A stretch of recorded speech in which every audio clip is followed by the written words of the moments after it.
Bonjour à tous et à toutes, abonnés de CF Movie. Aujourd'hui, c'est une parole rare que je vous propose d'écouter, celle de Wole Soyinka, prix Nobel de littérature nigérienne. Il vient de consigner avec 100 intellectuels d'Afrique, de la diaspora, une lettre ouverte aux gouvernants africains pour le Covid-19. Une lettre dans laquelle les dirigeants sont appelés à gouverner avec compassion, voir cette crise pour prouver qu'ils veulent aider leur peuple,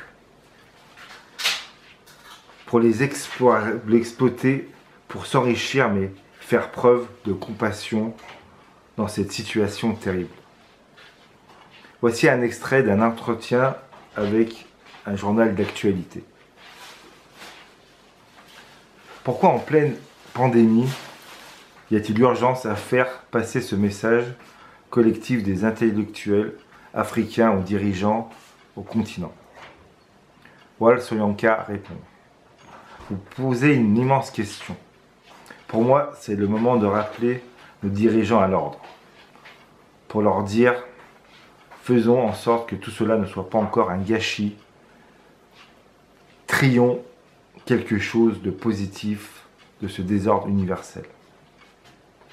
Dans cette lettre qu'on m'a envoyée, j'ai immédiatement reconnu les mêmes inquiétudes dans le contexte et cette épidémie universelle qui pose un défi très spécifique au continent africain comme on le voit aujourd'hui.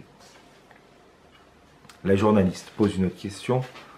C'est une tempête tectonique, dites-vous, qui devrait pousser les dirigeants du continent à un changement radical de direction, à gouverner enfin avec compassion, 60 ans après les indépendances africaines. Comment réinventer dans d'autres manières de gouverner à l'africaine ou d'autres manières de faire propre à chaque pays du continent.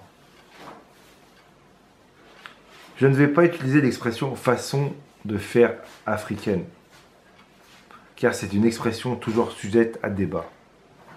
Cette expression a été corrompue par de nombreux dirigeants pour le pouvoir. Quelqu'un comme Mobutu avait sa façon de faire africaine. Vous voyez, Idi Amin aussi avait sa façon africaine. Ils sont nombreux sur le continent à faire cela. Il faut explorer les possibilités que nous offront toutes nos façons de vivre que nous avons totalement négligées. Une manière de vivre en communauté, la capacité de dire d'accord pour aller jusqu'à un certain point, mais pas trop loin. Un vrai sens de responsabilité vis-à-vis de son voisinage, en tant que membre d'une communauté. Ce sont des manières de faire spécifiques qui existent, mais qui ont été négligées et corrompues et parfois délibérément récupérées par les dirigeants africains, simplement pour rester au pouvoir. Pour moi, cette lettre veut signifier à ces dirigeants: pourriez-vous juste un moment oublier le pouvoir et penser au peuple, cesser de penser aux prochaines élections et réfléchir plutôt à ce qui est vraiment essentiel pour que l'humanité sur notre continent africain soit un pilier de notre conception globale du monde. Regardez ce qui se passe en ce moment avec Museveni. Quand on a glorifié à une époque comme un leader révolutionnaire, conscient d'un risque d'abus de pouvoir, conscient de l'humanité et de son peuple, il est devenu encore un autre tyran. Comme Mugamba, il persécute des artistes comme Bobby White, il tue simplement pour rester au pouvoir. Est-ce que vous serez à dire cette épidémie fait office de révélateur de certaines erreurs de développement du passé? Tenez, regardez au Nigeria. Regardez ce que mon pays gagne avec le pétrole. Et regardez nos infrastructures. Demandez-vous combien d'hôpitaux nous pouvons faire. En termes d'infrastructures, nous sommes l'un des les États les plus pauvres de la planète. Pourquoi nous sommes là? C'est sur cela que porte notre lettre ouverte.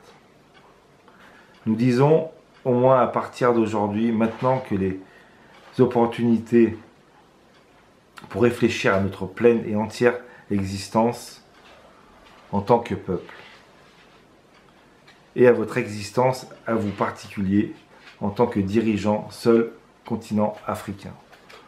Un continent qui porte une histoire d'esclavage, de colonisation, de néocolonisation, d'exploitation sans fin.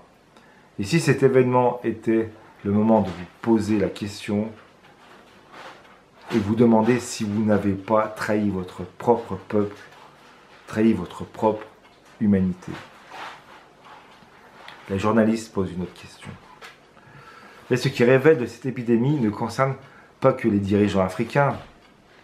Rappelons que l'élection de Donald Trump, vous aviez vous-même fait du mal.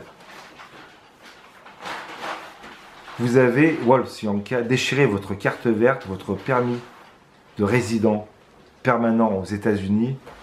Un geste fort que vous regrettez pas, j'imagine. Pour moi, ce n'est pas un problème.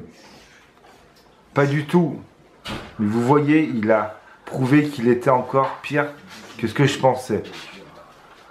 Bien pire. Pouvez-vous imaginer en ce moment n'importe quel autre dirigeant annoncer qu'il va retirer sur fond d'une organisation internationale dédiée à la rédaction d'une épidémie comme celle d'aujourd'hui et qui vise plus généralement au bien-être des humains? Je crois que cet homme n'est pas un homme. Est-ce qu'il fait partie d'une humanité? Moi, je ne pense pas.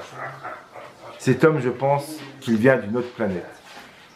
Merci d'avoir écouté ce texte. Je voulais vraiment rappeler que cet homme est un homme qui est bienfaisant. Et j'espère que les dirigeants africains vont faire le nécessaire pour finir à aider leur peuple. Merci. Au revoir.